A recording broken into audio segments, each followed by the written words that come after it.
प्राचीन काल में एक सेठ जी के 7 पुत्र थे। सातों के विवाह हो चुके थे। सबसे छोटे पुत्र की पत्नी श्रेष्ठ और सुशील थी, परंतु उसके भाई नहीं था। एक दिन बड़ी बहू ने घर लीपने को पीली मिट्टी लाने के लिए सभी बहुओं को साथ चलने को कहा, तो सभी दलिया और खुरपी लेकर मिट्टी खोदने लगी। तभी वहां एक सर्प निकला, जिसे बड़ी बहू खुरपी से मारने लगी। यह देखकर छोटी बहू ने उसे रोकते हुए कहा, मत मारो इसे, यह बेचारा निरपराध है। यह सुनकर बड़ी बहू ने उसे नहीं मारा।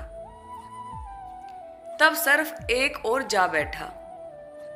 जब छोटी बहू ने उससे कहा, हम सभी लौट कर आती है, तुम यहाँ से जाना मत। यह कहकर वह सबके साथ मिट्टी लेकर घर चली गई और वहाँ कामकाज में फंसकर सर्प से जो वादा किया था उसे भूल गई।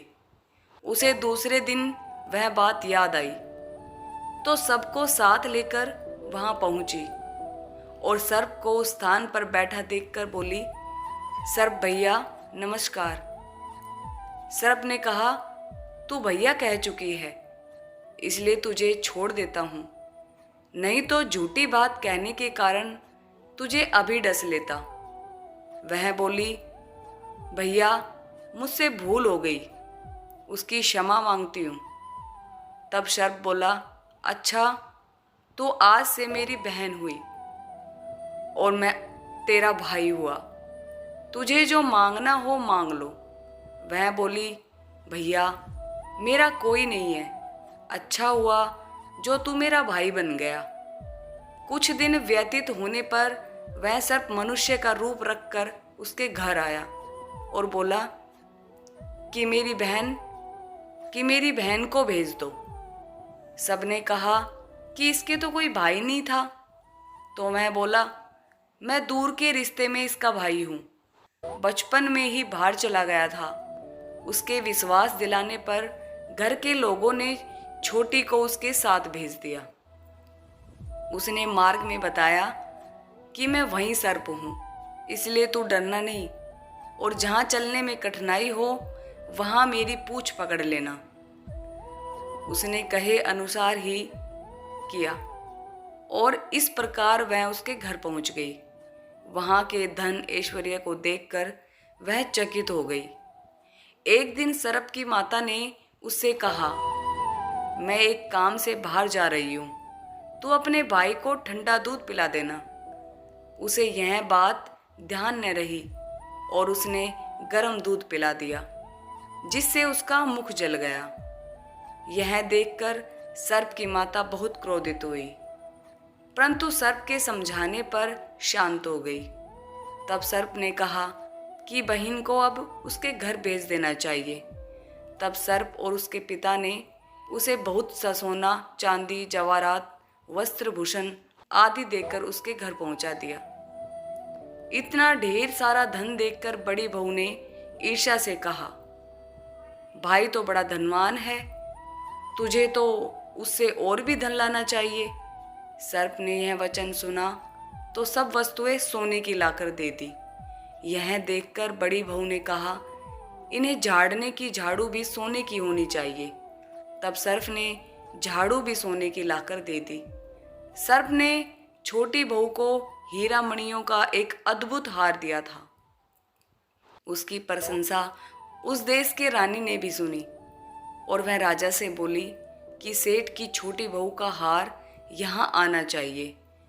राजा ने मंत्री को हुक्म दिया कि उससे वह हार लेकर शीघ्र उपस्थित हो। मंत्री ने सेठ जी से जाकर कहा कि महारानी जी छोटी बहू का हार पहनेगी, वह उससे लेकर मुझे दे दो।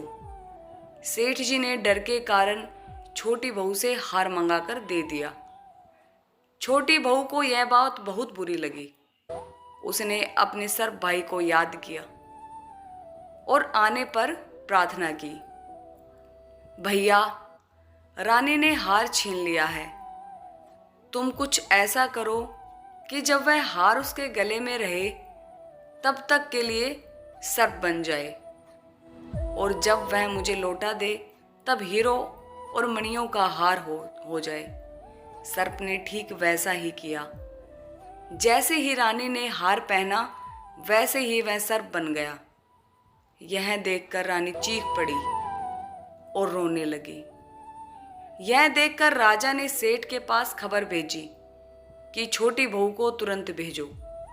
सेठ जी डर गए कि राजा न जाने क्या करेगा। वे स्वयं छोटी बहू के साथ लेकर उपस्थित हुए। राजा ने छोटी बहू से पूछा, तूने क्या जादू किया? मैं तुझे दंड दूंगा। छोटी बहू बोली, राजन, धृष्टता क्षमा कीजिए, यह हार ही ऐसा है कि मेरे गले में हीरो और मणियों का रहता है और दूसरे के गले में सर्प बन जाता है। यह सुनकर राजा ने वह सर्प बना हार उसे देकर कहा, अभी पहनकर दिखाओ। छोटी बहू ने जैसे ही उसे पहना वैसे ही हीरो मणियों का हार हो गया। यह देखकर राजा को उसकी बात का विश्वास हो गया और उसने प्रसन्न होकर उसे बस बहुत सी मुद्राएं भी पुरस्कार में दी। छोटी वह अपने हार और इन सहित घर लौट आई। उसके धन को देखकर बड़ी बहू ने ईर्ष्या के कारण उसके पति को सिखाया कि छोटी बहू के पास कहीं से धन आया है। यह सुनकर उसके पति ने अपनी पत्नी को बुलाकर कहा, ठीक ठीक बता कि यह धन तुझे कौन देता है। तब वह सर्प को याद करने लगी। तब उसी समय सर्प ने प्रकट होकर कहा, यदि मेरी धर्म बहन के आचरण पर संदेह प्रकट करेगा तो मैं उसे खा लूंगा। यह सुनकर छोटी बहू का पति बहुत प्रसन्न हुआ और उसने सर्प देवता का बड़ा सत्कार किया। उसी दिन से नाग पंचमी का त्योहार मनाया जाता है और स्त्रियां सर्प को भाई मानकर उसकी पूजा करती है। Thanks for watching. Please like, share and subscribe.